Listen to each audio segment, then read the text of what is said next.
नमस्कार दोस्तों। हमारे प्रीवियस एग्जामिनेशंस में इंटीग्रेशन से पूछे गए डिफरेंट डिफरेंट टाइप के एमसीक्यूज यानी ऑब्जेक्टिव क्वेश्चंस जो होते हैं उनके उस तरह की प्रॉब्लम्स को हम सॉल्व करने जा रहे हैं। हर एक क्वेश्चन में 4 ऑप्शंस दिए जाएंगे। आपको चारों में से एक ही करेक्ट ऑप्शन होगा और उसी को सेलेक्ट करके आंसर देना है। चलिए देखिए जरा, यहाँ पर आपको क्या है क्वेश्चन। ये रहा पहला नंबर। यहाँ इंटीग्रेशन परफॉर्म कर, तो आगे बढ़ने से पहले एक बात समझ लो। इंटीग्रेशन जब परफॉर्म करने के लिए मिले तो आपको ध्यान देना होगा कि हमें किस तरह का इंटीग्रेशन परफॉर्म करना है। क्या वो इनडेफिनिट इंटीग्रल निकालने के लिए कह रहा है, इनडेफिनिट इंटीग्रल, या डेफिनिट इंटीग्रल निकालने की बात कर रहा है, डेफिनिट इंटीग्रल। तो जैसा क्वेश्चन उस तरह से काम करना है। इंडेफिनिट इंटीग्रल की पहचान है कि यह इस तरह के सिंबल में आपको दिया जाएगा, जबकि डेफिनिट इंटीग्रल में इस सिंबल के साथ कुछ दो नंबर्स लिखे जाते हैं ऊपर नीचे, जिन्हें लिमिट्स कहते हैं। अपर, ऊपर वाला अपर लिमिट, नीचे वाला लोअर लिमिट। ठीक है, तो यही फर्क है दोनों में। अगर लिमिट नहीं दिया हो तो इंडेफिनिट इंटीग्रल है, और लिमिट दिया हो तो डेफिनिट इंटीग्रल। ये बात ध्यान रखना है। तो चलिए इस बेसिस पे आगे बढ़ते हैं और क्वेश्चन को सॉल्व करते हैं। यहाँ रहा, सीधे सीधे इस क्वेश्चन का जवाब ढूंढना है, हमें पता करना है कि इसका रिजल्ट चारों ऑप्शन में से कौन होगा। देखिए ये डेफिनेट इंटीग्रल निकालने के लिए कह रहा है। जो फंक्शन दिया है उसका सीधा सीधा इंडेफिनिट ये फॉर्मूला होता है, इंटीग्रल में फॉर्मूला होता है। क्या होता है, तो cos x का इंडेफिनिट इंटीग्रल sin x होता है। c ऐड करना होता है, लेकिन यहाँ ऐड नहीं करेंगे। डेफिनिट इंटीग्रल में c की जरूरत नहीं। तो cos का होता है sin x। लिमिट अभी यूज नहीं करेंगे, ये बॉक्स के ऊपर नीचे ऐसे लिख देंगे राइट साइड में। और एक बार अपर लिमिट रखेंगे, यानी x का वैल्यू एक बार ऊपर वाला पाई/2 लिखेंगे और फिर एक x का वैल्यू नीचे वाला लिखकर घटा देंगे। दूसरी बात, पाई/2 90 डिग्री को कहते हैं। तो साइन 90 डिग्री है पहला, जो 1 होता है, और साइन 0 डिग्री यानी 0 होता है। और इस तरह से वन आंसर आ रहा है, जो ऑप्शन बी में अवेलेबल है वो करेक्ट आंसर होगा। चलिए नेक्स्ट क्वेश्चन को देखते हैं। ये रहा हमारे सामने। ठीक है, देखा जाए, ये सीधा सीधा किसी फॉर्मूला रूल पर नहीं है। और जब भी कोई क्वेश्चन हमें फॉर्मूला रूल पर नहीं दिया जाता है तो सीधी सी बात है, वहां सिंप्लीफिकेशन बेस्ड रहता है। यहाँ पर इंटीग्रल का सिंबल जो है वो इंडेफिनिट इंटीग्रल को रिप्रेजेंट कर रहा है, तो यानी यहाँ इंडेफिनिट इंटीग्रल निकालना है। और यहाँ फ्रैक्शन दिया है u/v, और इंटीग्रेशन में कोई फ्रैक्शन का रूल नहीं होता है, u/v का फॉर्मूला नहीं होता, रूल नहीं होता है। आपको इसे सिंप्लीफाई करना होगा। और देखिए क्या टेक्निक यूज करेंगे। यहाँ पर डिनोमिनेटर में स्क्वायर रूट के अंदर जो है वहां पर हम 1 की जगह sine square x plus cos square x use करेंगे, ये 1 होगा। और साथ में साइन 2x की जगह यूज करेंगे, फॉर्मूला होता है, ये ध्यान रहेगा तभी बात बनेगी। 2 sine x into cos x, तो डिनोमिनेटर में ये काम किया जाए। ऐसा करने से फायदा आपको समझ में आएगा। ठीक है, ये 1 की जगह क्या लिखा है हमने, 1 है ना, sine square x plus cos square x equals 1, तो 1 की जगह हम लिख देंगे उल्टा sine square x plus cos square x. ऐसा भी करना पड़ता है कभी कभी क्वेश्चन सॉल्व करने के लिए। और साइन 2x की जगह 2 sine x into cos x हो जाएगा, ये लिख देंगे। ये dx साथ में लिखना जरूरी है। अब देखिए ऊपर तो जो है सो लिखेंगे, अभी उसकी उसमें कोई सिंप्लीफिकेशन वगैरह नहीं करना है, कुछ भी चेंज नहीं करना है। ये अलजेब्रा का फॉर्मूला है, और वो कौन सा फॉर्मूला है, a प्लस बी का होल स्क्वायर, और इसके बराबर होता है a square plus B square plus 2ab। तो देखिए नीचे a स्क्वायर प्लस, ये a square plus B square plus 2ab है, और इसे a प्लस बी का होल स्क्वायर फॉर्मेट में लिखते हैं। नियम ये है कि स्क्वायर रूट के अंदर अगर किसी नंबर का स्क्वायर हो या स्क्वायर रूट के बाहर स्क्वायर हो, दोनों गायब हो जाता है, ए बचता है। तो जाहिर सी बात है डिनोमिनेटर बदल करके आ जाएगा, ये ऊपर साइन एक्स कॉस एक्स है और नीचे sine x plus cos x, square root और स्क्वायर हटने के बाद आया, दोनों सेम चीज, कट गया। सीधी सी बात है, बचा 1, और 1 का इंटीग्रल लिखना है। 1 का इंटीग्रल लिखना है तो 1 जो होता है जब कांस्टेंट है, और कांस्टेंट जब भी रहता है एक्स वेरिएबल जो रहता है उससे मल्टीप्लाई करते हैं, 1 इंटू एक्स एक्स, ये कांस्टेंट ऐड कर ले, और इस आधार पे ऑप्शन ए करेक्ट ऑप्शन। ठीक, नेक्स्ट क्वेश्चन के सोल्यूशन की तरफ बढ़ टू द फॉर्मूला। सीधे फॉर्मूला है ये, आप देख सकते हैं कुछ क्वेश्चन सिंप्लीफिकेशन बेस्ड है और कुछ फॉर्मूला बेस्ड है यहाँ ऑब्जेक्टिव टाइप क्वेश्चन में। tan x का इंडेफिनिट इंटीग्रल होता है log of modulus of sec x, याद रखेंगे log of modulus of sec x plus K, और इस आधार पे ये पहला ऑप्शन सही है। साथ में इसे बदलने पर, चेंज करने पर ये भी फॉर्मूला बनता है, यानी minus log of modulus of cos of x ये होता है। और ऐसा तो ऑप्शन में कहीं दिख नहीं रहा है, ये दिख रहा है लेकिन माइनस होना चाहिए, माइनस नहीं है, इसलिए पहला ऑप्शन करेक्ट होगा हमारा। चलिए ये फॉर्मूला बेस्ड क्वेश्चन सॉल्व हुआ। Next substitution based indefinite integral निकालना। यहाँ sec square of log of x का इंडेफिनिट इंटीग्रल निकालना है डिवाइडेड बाई एक्स डीएक्स। इसका इंडेफिनिट इंटीग्रल निकालना, कैसे निकालना? ये sec square of log of x है, ये फंक्शन ऑफ फंक्शन है, और जहां भी फंक्शन ऑफ फंक्शन मिलता है आपको सब्स्टिट्यूशन के तरीके को अपनाना पड़ता है।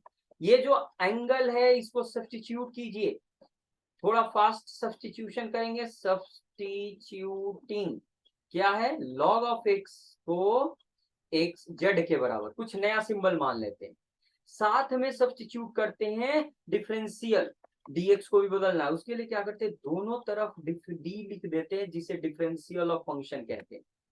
इस डिफरेंशियल को निकालने का तरीका है कि इस फंक्शन का डेरिवेटिव लिखेंगे और मल्टीप्लाई कर देंगे हम इसमें dx से।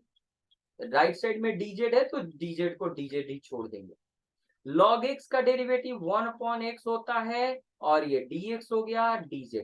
तो आप देख सकते हैं 1/x dx, 1/x dx दोनों मिलकर dz बना रहे हैं। तो आप देखिए क्वेश्चन में नीचे x है ना, तो ये 1/x इंटू dx अलग कर लीजिए। चलिए अलग करते हैं, क्या हुआ? Sec square of log of x है और नीचे वाला x जो है 1/x dx के साथ अलग कर लेते हैं। तो क्या आएगा यहाँ? सेक स्क्वायर z और ये dz, ये ऐसे आगे जब प्रैक्टिस कीजिएगा ना आपने आप पता चल जाएगा, इतना लंबा सॉल्यूशन नहीं निकालना पड़ेगा। सेक स्क्वायर का फॉर्मूला आ गया, इंटीग्रल tan होता है, z आर्गुमेंट है plus k, constant k use हो रहा है, और z जो माने हैं क्या है यहाँ z log ऑफ x, वो z का वैल्यू log ऑफ x लिख दीजिए प्लस k। मैच कीजिए कौन सा ऑप्शन है, ए ऑप्शन करेक्ट होगा हमारा। ऑप्शन ए करेक्ट ऑप्शन होगा हमारा, ध्यान रहे, ठीक है। फॉर्मूला है भाई यहाँ पर सेक स्क्वायर एक्स का इंटीग्रल tan x होता है, ये आगे। नेक्स्ट क्वेश्चन के सॉल्यूशन की तरफ बढ़ते हैं। ये रहा, अरे ये तो सीधा सीधा कह रहा है कि बस ये इंटीग्रल निकालिए, कुछ नहीं है, माने 1 है, यानी 1 का इंटीग्रल निकालिए। यहाँ है फॉर्मूला कि अगर केवल कांस्टेंट का इंटीग्रल निकालना हो एक्स के रिस्पेक्ट में, कांस्टेंट का इंटीग्रल निकालना हो तो इस कांस्टेंट को इस वेरिएबल से मल्टीप्लाई कर देते हैं के एक्स, और इंटीग्रल कांस्टेंट के जोड़ देते हैं, सी जोड़ देते हैं। यहाँ 1 है तो 1 में एक्स से मल्टीप्लाई किए एक्स आया, और इंटीग्रल कांस्टेंट के यूज कर रहा है तो के यूज करेंगे, हम सी यूज कर रहे थे यहाँ। तो इस आधार पे ये ऑप्शन ए आंसर होगा हमारा। नेक्स्ट कॉसेक फॉर्मूला है। अब देखिए इस फॉर्मूला के दो चेहरे होते हैं, पहला तो है सीधा सीधा कॉसेक ऑफ एक्स का इंटीग्रल निकालेंगे हम, ये होता है log of cosec x minus cot x plus K, constant add हो जाएगा, ये मेन फॉर्मूला होता है, ये एक फॉर्मूला हो गया। लेकिन ऐसा तो कोई ऑप्शन में ही नहीं है, तो इसमें बदलाव करेंगे, यहाँ बदलेगा ये और फिर ऑप्शन में जो है वो मैच हो जाएगा। इसके लिए कॉसेक को 1/sin लिखेंगे और कॉट को cos/sin लिखेंगे, ऐसे एलसीएम ले लेंगे, इसे सिंप्लीफाई करेंगे जहां तक हो सके। यहाँ sin x हो गया और 1 - cos x। अब दोनों जगहों पर ये के लिख रहे हैं तो के ही लिखेंगे। यहाँ देखिए फॉर्मूला है 1 - cos x बराबर ट्रिगो से फॉर्मूला होता है 2 sin स्क्वायर x/2, और केवल sin x के बराबर हम लिखेंगे इसके रिस्पेक्ट में 2 sin एंगल का आधा, ये फॉर्मूला होता है बाबू। अगर ये फॉर्मूला याद है तब बातें समझ में भी आएंगी, नहीं तो नहीं, रटना पड़ेगा। तो चलिए क्या करते हैं, मॉड्यूलस में हम लिखते हैं क्या भैया, ऊपर 2 sin स्क्वायर x/2 एंगल का आधा जो भी एंगल है, और नीचे 2 sin x/2 into cos x/2, ये हो गया। प्लस के कांस्टेंट है। अब देखिए ये 2 2 कट गया, एक साइन कटा, एक साइन ऊपर बच रहा है, तो एक साइन बच रहा है, तो लिखिए log of sine x upon 2 divided by cos x upon 2, ये हो गया प्लस सी के। तो साइन बाई कॉस tan होता है हमारा, tan x अपॉन 2, ठीक।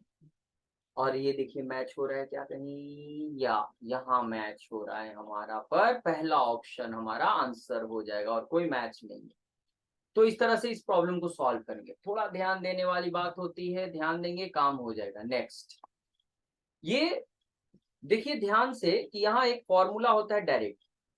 अगर आपको सिंपली सेक स्क्वायर एक्स का इंटीग्रल निकालना है, सिंपली सेक स्क्वायर एक्स का इंटीग्रल निकालना है, तो tan x इसका इंटीग्रल हुआ प्लस के कांस्टेंट। लेकिन थोड़ा ये टेक्निक भी यूज करते हैं जो सब्स्टिट्यूशन से आता है, डायरेक्ट यूज करेंगे। अगर सेक स्क्वायर लीनियर फंक्शन ये एक्स प्लस बी dx दे दे, तो इसका भी tan ही होता है और वही एंगल होगा एक्स प्लस बी, और एक्स के साथ जो नंबर मल्टीप्लाइड है उससे डिवाइड कर देते हैं प्लस कांस्टेंट के। इस बेसिस पर अगर हम इसका सोल्यूशन निकालें 3x प्लस 5, जो वहां ax प्लस b के रूप में है, तो सेक स्क्वायर 3x प्लस 5 ये इस फॉर्मेट में, पहले वाले में नहीं है, तो यहाँ पर हो जाएगा आपका क्या, सेक का tan हो गया हमारा 3x प्लस 5, और नीचे हो जाएगा x के साथ जो मल्टीप्लाइड है 3 कांस्टेंट के एडेड है। तो देख लीजिए कौन सा मैच है यहाँ पर, ये पहला मैच हो रहा है, यही option correct option. Next question की तरफ बढ़ते हैं आगे। Substitution based indefinite integral x square e to the power x cube. क्यों सब्स्टिट्यूशन की बात कर रहे हैं, क्योंकि ये जो e to the power x cube है ये function of function, function of function क्यों है, क्योंकि e के पावर एक्स मेन फॉर्मेट होता है फंक्शन एक्सपोनेंशियल फंक्शन का, और ये एक e के पावर एक्स नहीं, e के पावर एक्स क्यूब है। तो यही जो फंक्शन ऑफ फंक्शन है, इसमें जो आर्गुमेंट है इसी को सब्स्टिट्यूट करते हैं। सब्स्टिट्यूटिंग एक्स क्यूब बराबर जेड, साथ में डिफरेंशियल रिलेशन, यानी कि पहले का डिफरेंशियल दूसरे का डिफरेंशियल बराबर, जिसका निकालने के लिए क्या है, इसका डेरिवेटिव, यानी 3x square into dx multiplied dz। यही तरीका है, जिस फंक्शन का डिफरेंशियल निकालना है उसका डेरिवेटिव इंटू dx लिख दीजिए, जो वेरिएबल है वो d के साथ लिख देंगे। ध्यान से देखिए ये एक्स स्क्वायर dx यहाँ है और यहाँ 3x स्क्वायर dx आ रहा है, 3 हमें नहीं चाहिए, कोई बात नहीं, उसे एडजस्ट करो, उसे राइट साइड में ट्रांसफर करो। अब ये सारी चीजों को यहाँ रखिए, एक्स स्क्वायर dx के साथ मिलकर 1/3 dz बना ले रहा है, और e के ऊपर z आ गया, 1/3 बाहर, ez का ez हो गया क्योंकि उसका इंटीग्रल वही होता है, k कांस्टेंट हो गया। याद रखें ex का इंटीग्रल ex होता है, फॉर्मूला है, और z का वैल्यू वापस करना ना भूले, z किसको माने, एक्स क्यूब को माने, वो लिख दीजिए और ऑप्शन सेलेक्ट कीजिए, कौन सा ऑप्शन सही है, ये पहला ऑप्शन सही है आपका, बाकी कोई सही नहीं। ये हो गया। नेक्स्ट क्वेश्चन के सॉल्यूशन की तरफ बढ़ते हैं, ठीक। ये रहा, इसमें डायरेक्ट आपको आइडिया दे रहे हैं, अगर e के पावर x का इंटीग्रल मिले तो ex होता है, ठीक है। लेकिन अगर e के पावर kx हो जाए, यानी x में कुछ भी मल्टीप्लाइड हो, तो उसका इंटीग्रल e के x तो होगा, k से डिवाइड करेंगे प्लस यहाँ इंटीग्रल कांस्टेंट c जोड़ देंगे, ठीक है ना। ध्यान रहे ये k कांस्टेंट है, कांस्टेंट गुना वेरिएबल हो तब हम ये काम करते हैं।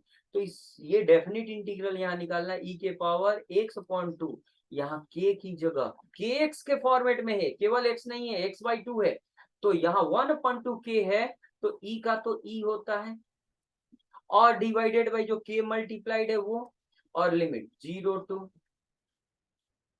ये हो गया 1/2, उल्टा कर दीजिए, पहले थोड़ा सिंप्लीफाई कर लीजिए, 0 से 2, 2 कांस्टेंट आप रखिए, बाहर कीजिए कोई बात नहीं, चलिए 2 रखते हैं, एक बार अपर लिमिट रखेंगे, यहाँ एक सॉरी x/2 है, तो x की जगह एक बार अपर लिमिट रखते हैं 2, नीचे 2 है, माइनस 2 इंटू ई के पावर 0/2, लोअर लिमिट रखते हैं, याद रखते हैं, घटाते हैं, एक बार अपर लिमिट रखते हैं x की जगह, घटाते हैं लोअर लिमिट रख करके, ठीक।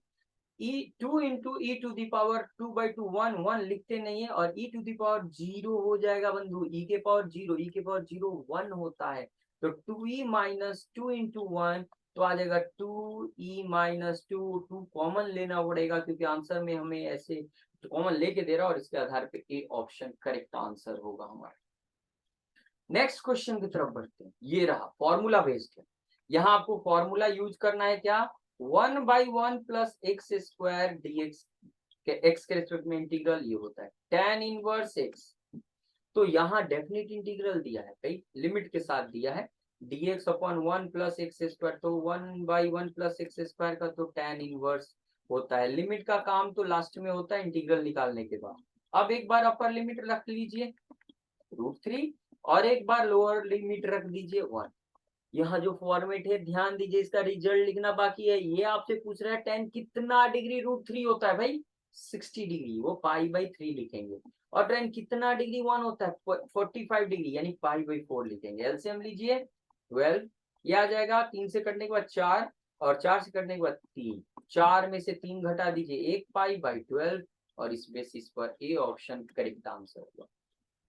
आपको ये सब बातें पता होनी चाहिए, नहीं तो आपको इनवर्स को फंक्शन रिवाइज करना पड़ेगा। चलिए 11 number question, substitution based indefinite integral निकालने पर क्वेश्चन। क्यों, क्योंकि यहाँ फंक्शन और फंक्शन दिया है, साइन ऑफ एक्स क्यूब दिया है, यही फंक्शन जो एंगल है उसी को सब्स्टिट्यूट कीजिए, इसका डेरिवेटिव दिया हुआ है, आप इसे रीअरेंज कर ले जरा, x cube x sine x cube into x square को dx के साथ मिला लीजिए, और एक्स क्यूब को सब्स्टिट्यूट कीजिए, एक्स क्यूब बराबर जेड, प्रैक्टिस हो जाएगा ना तो डायरेक्ट आप लिख सकते हैं। तो फिर साथ में लिखना है इसका डिफरेंशियल, इसका डिफरेंशियल कैसे निकलेगा, एक्स क्यूब का derivative 3x square nx n minus 1 dx से मल्टीप्लाई होगा, और राइट साइड dz का dz। तो ऊपर आइए, साइन एक्स क्यूब को जेड लिखना है बोला है यहाँ पर, और एक्स स्क्वायर, देखिए ये 3 है, 3 तो 3 का लफड़ा मत लीजिए, 3 यहाँ नहीं है, यहाँ एक्स क्यूब dx है, तो 3 को इधर ट्रांसफर कर दीजिए, ये आ गया इधर 1/3 dz, कांस्टेंट 1/3 को बाहर कीजिए और केवल साइन जेड का इंटीग्रल लिख दीजिए, साइन जेड का इंटीग्रल माइनस कॉस जेड हो जाएगा, प्लस कांस्टेंट के ऐड कीजिए, तो -1/2 कॉस जेड का वैल्यू लिखिए 1/3, 3 है, 3 बाहर आया है ना, 3 बाहर आया, यहाँ 3 बाहर आया, ओके ठीक है, यहाँ हो गया cos z का वैल्यू एक्स क्यूब हो गया प्लस के, ऑप्शन मैच कीजिए तो 1/3 ए ऑप्शन ही मैच हो रहा है आपका। ठीक, आगे बढ़ते हैं 12 नंबर क्वेश्चन, रूट एक्स का डेफिनिट इंटीग्रल निकाल। रूट एक्स का डायरेक्ट फॉर्मूला नहीं है, बल्कि रूट एक्स को ऐसे एक्सपोनेंशियल फॉर्मेट में बदल के निकालना पड़ता है। अब ये एक्स के पावर एन आ गया, फॉर्मूला है एक बढ़ जाएगा ऊपर एक्स के पावर n+1 और उसी से डिवाइड करेंगे n+1, 4 9, अपर लिमिट सॉल्व कीजिए, ऊपर सॉल्व कीजिए 2 एलसीएम, तो 1/2 प्लस 1 ऐड करेंगे 2 एलसीएम, 2 + 1 3/2, नीचे भी 3/2, ये 4 से 9 तक आगे बढ़िए, 2/3 उल्टा हो जाएगा, x 3/2 9 4 लिमिट। अब एक बार अपर लिमिट रख दीजिए, x की जगह 9 3/2 माइनस फिर 2/3 इंटू 4 3/2, ठीक है ना। अब देखिए 2/3, इसे और सिंप्लीफाई कर सकते हैं, 9 को हम 3 का स्क्वायर लिख देंगे और पहले से 3/2 है 2/3, 4 को हम 2 का स्क्वायर लिख सकते हैं और पहले से होल 3/2 है, यहाँ से 2 कट गया, यहाँ से 2 कट गया, बचा क्या, थोड़ा फास्ट प्रैक्टिस करना, सिंप्लीफिकेशन करना पड़ेगा, टाइम किल नहीं करना है। यहाँ 3 है ऊपर 3 और यहाँ 2 है ऊपर 3, सॉल्व कीजिए, 1 3 तो यहाँ कट रहा है, तो बचा 2 3, 3 × 3 9 × 2 18 माइनस ये 2/3 और ये 8 16 हो जाएगा, 3 एलसीएम 54 एलसीएम लेने पर, और ये 16 घटेगा, कितना आएगा 8, ठीक है ना, 8 और 4 - 1 3 डिवाइडेड बाय ये, और इसमें ऑप्शन ए सही आंसर हो रहा है हमारा। चलिए आगे बढ़ते हैं, नेक्स्ट सॉल्यूशन ये रहा। अच्छा क्वेश्चन है, थोड़ा सा माइंड यूज करना है, सॉल्यूशन देखिए और प्रैक्टिस कीजिए, आपको आइडिया मिलेगा। इंटीग्रेशन ऐसा नहीं, ऊपर वन को बदलना है, ये थोड़ा प्रैक्टिस बेस्ड क्वेश्चन है। वन की जगह हम sine square x plus cos square x same angle के साथ लिखेंगे, जो डिनोमिनेटर में sine square x into cos square दिया एक्स दिया है ना, उसी का एंगल ऊपर भी लिखे। अब सेपरेट डिवीजन करेंगे, यानी साइन स्क्वायर को अलग डिनोमिनेटर से डिवाइड करेंगे। डिनोमिनेटर हर एक का हिस्सा होता है, न्यूमरेटर में जितने भी टर्म्स हैं हर एक के नीचे डिनोमिनेटर सेपरेट करना पड़ेगा हमें। ये डिवाइड कर रहे हैं। अब देखिए यहां से कुछ कैंसिल हो रहे हैं, यहाँ से साइन स्क्वायर कैंसिल, यहाँ से कॉस स्क्वायर कैंसिल, बचा यहाँ वन बाई कॉस स्क्वायर जो सेक स्क्वायर लिखाएगा, और वन बाई साइन स्क्वायर जो कॉसेक स्क्वायर लिखाएगा। दो टर्म्स का सम है, सम रूल से सेक स्क्वायर का इंटीग्रल tan x होता है और कॉट स्क्वायर का माइनस कॉट x होता है प्लस के कांस्टेंट। ऑप्शन देखिए tan minus cot, A option correct answer है। नेक्स्ट, हाँ यहाँ पर बाई पार्ट मेथड से एक खास फॉर्मूला आता है। अगर e के पावर x हो, साथ में फंक्शन प्लस फंक्शन का डेरिवेटिव, यानी फंक्शन में उसी के डेरिवेटिव को ऐड किया जाए, तो आंसर होता है सीधे सीधे x into function plus constant के। ये फंक्शन आपको जानना पड़ेगा। यहाँ पर देख लीजिए e to the power x दिया है, ठीक, एक दिया है कॉट एक्स और दूसरा दिया है लॉग ऑफ साइन एक्स। दो चीज दिया है, यहाँ तो फॉर्मेट देखना आसान है।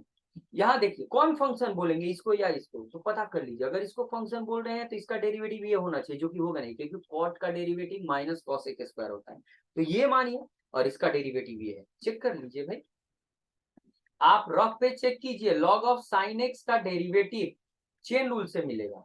कैसे? लॉग ऑफ साइन एक्स है तो नियम के अनुसार, चेन रूल के अनुसार साइन एक्स नीचे आएगा और साइन एक्स का डेरिवेटिव निकालेंगे एक्स के रिस्पेक्ट में। लॉग का होता है वन बाई साइन और साइन का हो जाएगा कॉस, कॉस बाई साइन आ जाएगा कॉट। और देख लीजिए हाँ है, तो यहाँ क्या देख पा रहे हैं कि फंक्शन की जगह है लॉग ऑफ साइन एक्स और कॉट एक्स इसी का डेरिवेटिव है, जिसे ऐसे लिखिए आप। यहाँ पर कॉट एक्स जो है लॉग ऑफ साइन एक्स का डेरिवेटिव है। ये डेरिवेटिव देखिए निकाले हैं हम, तो वही है। तो फंक्शन हो गया, फंक्शन का डेरिवेटिव, तो आंसर आएगा एक्स इंटू फंक्शन, यानी log of sine x plus के। मैच कीजिए x into log of sine x, पहला ऑप्शन ही मैच हो रहा है।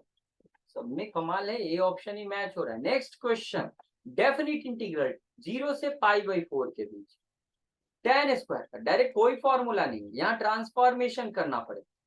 यहाँ जब भी tan स्क्वायर मिलता है तो उसको आपको 10th के फॉर्मूला से, 11th के फॉर्मूला से सेक स्क्वायर माइनस 1 में कन्वर्ट करना, जिसे ये दो टुकड़ों में बढ़ जाता है और दोनों का इंटीग्रल निकाल सकते हैं। सेक का होगा tan सेक स्क्वायर का और 1 का हो जाएगा x, कांस्टेंट आने पर x वेरिएबल में।